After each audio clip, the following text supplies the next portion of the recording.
कर चाल. नमस्कार, मी अभिजित सुखदेव वजाळे, ग्रामपंचायत सदस्य व हे माझे उपस्थित सहकारी.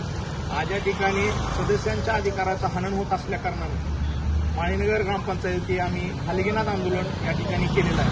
हलगीनाथ आंदोलनाचा उद्देश या ठिकाणी एवढाच आहे की जे सदस्य 2000-2500 या लोकसंख्येच्या वार्डमध्ये निवडून आलेले आहेत त्या सदस्यांना गावामध्ये वार्डमध्ये कामं करण्याचा जो अधिकार आहे तो हा अधिकार या ठिकाणी अक्षरशः हिरावून घेतला जात आहे. सदस्य जे सुचवत असलेली कामं आहेत जो ग्रामपंचायतीमध्ये अनियमित कारभार झालेला आहे याच्या विरुद्ध सदस्य वारंवार आवाज उठवत असताना या ठिकाणी सदस्यांचा आवाज कुठेतरी दाबला जातो.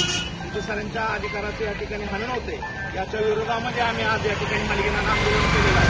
हलगीनाथ आंदोलनाचा उद्देश एवढाच आहे त्या हलगीनाथ आंदोलनाच्या माध्यमातून सरपंचांना वेळीच जाग यावी, नाहीतर हे आंदोलन भविष्यामध्ये अतिशय तीव्र स्वरूपाचे या ठिकाणी करण्यात येणार आहे. आम्हाला सत्तेतील खुर्ची महत्वाची नसो, आम्हाला आमचा स्वाभिमान आणि गावातील परिवर्तन महत्वाचं आहे. या ठिकाणी एवढंच सांगतो. नमस्कार. या ठिकाणी माळीनगरमधील जनतेने परिवर्तन पॅनलला भरघोस मतदान देऊन विजयी केलं. माळीनगरमधील जुने जे सत्तेतील लोक होते त्या सत्तेतील लोकांनी भरपूर प्रमाणात भ्रष्टाचार केला, लोकांचे हनन केले, लोकांचे जे अधिकार आहेत लोकांचे हक्क आहेत ते मिळू दिले नाहीत. त्यामुळं लोकांनी परिवर्तन पॅनलला भरघोस मताने विजयी केलं.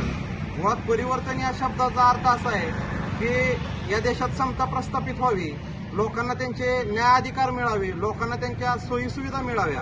फक्त सत्ता बदल म्हणजे परिवर्तन नाही. या ठिकाणी माळीनगरमध्ये सत्ता बदल होऊन 1.5 वर्ष झाली, परंतु जितक्या मोठ्या प्रमाणात विकास कामं व्हायला पाहिजे होती ते झाली नाही. वित्त आयोगाचा पहिला निधी खर्च केला नसल्यामुळे दुसरा निधी घेणं ही अवघड बाब आहे. त्यामुळं व्यवस्थितरित्या नियोजन करून सर्व सदस्यांचे म्हणणं ऐकून घेऊन सर्व गावकऱ्यांची मतं जाणून घेऊन प्रत्येक सदस्यांनी सरपंचांनी आपापल्या वार्डामध्ये गेलं पाहिजे. वार्डामध्ये जाऊन तेथील जनतेच्या काय गैरसोयी आहेत त्या पाहिलं पाहिजे. पण असं प्रत्यक्षात आता होत नाही आणि अनिश्चित कारभारामुळं कोणतंही काम योग्यरित्या होत नाही आणि लवकर होत नाही, कारण यामध्ये नियोजनाचा भरपूर अभाव आहे. या ठिकाणी माळीनगरला पूर्ण वेळ ग्रामसेवक नसल्यामुळे जे लोकांचे उत्पन्नाचे दाखले असतील, शाळेचे दाखले असतील, या दाखल्यांसाठी एक आठवडा थांबावं लागतं. या ठिकाणी एवढ्या 20,000 लोकसंख्येचं गाव असून पूर्ण वेळ ग्रामसेवक नसल्यामुळे लोकांच्या अनेक अडचणींना तोंड द्यावं लागतं. या ठिकाणी ग्रामपंचायतचा जो कर्मचारी वर्ग आहे तो लोकांना कोणत्याही प्रकारची दाखल्यासाठी फी नसताना ते फी वसूल करतात, आरेरावीची उत्तरं देतात व कर्मचाऱ्यांची आरेरावी ही भरपूर प्रमाणात वाढलेली आहे व या आरेरावीवर कोणत्याही प्रकारचा अंकुश नाही.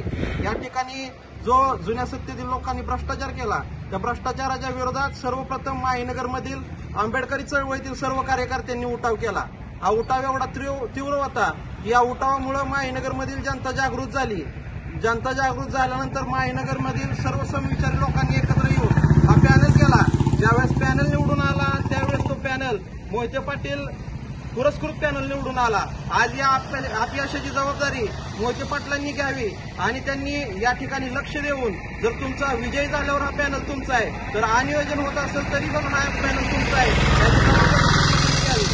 आम्ही जरी परिवर्तन पॅनल आणण्यासाठी आम्ही प्रयत्न केले असले तरी आम्ही आंबेडकरी विचारांशी प्रामाणिक आहोत. जी लोक भ्रष्टाचार करतील, गैरसोय करतील, नागरिकांच्या हक्कांचं हनन करतील त्या विरोधात आम्ही आवाज उठवू.